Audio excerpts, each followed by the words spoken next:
Творить, создавать и являться вечностью. Григорий Гробовой книга «Пришелец. Конца света не будет».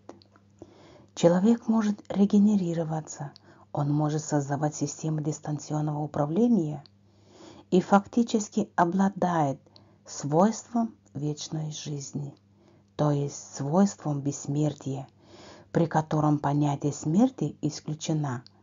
Это система из сознания человека в случае, если человек понимает, что он работает внутри именно сознания Бога.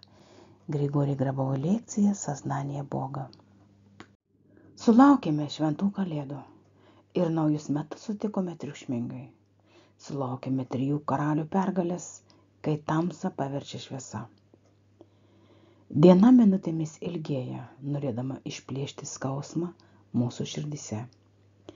Žmonija taip sukaustė skausmas, kad nebemato džiaugsmo, laimės savo viduje. Po švenčių pasiūla vaistų paplito medijoje gausiai, kuriai žmonija gali tipo viską atstatyti ir regeneruoti, kai nerimas dėl išlikimo spaudžia, tada žmogelis griebiasi už šiaudo. Vidinis nerimas ir skausmas – tai dvasinių ligų pradžia. Čia pagrindinis vaistas toleruojamas, kaip mokytis išplėsti savo supratimą, kuris išmoko visų pirma gerbti artimą, tai yra savo šeimą, vaikus, tėvus, draugus, o po to ir visą aplinką, kurią sutrypei tu pats, kai pasiklydai nuo savęs. Kviečiu visus į mokymus, kurie vėl sugrąžins visus prie savo prigimties ir savo vidinės išminties. Išmoksite gyventi be vaistų ir daktarų. Išmoksite atskirti ir pelus nuo grūdų.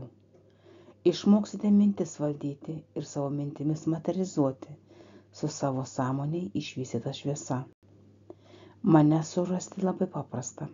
Rašykit į privatą, bet kur rasite šitą informaciją.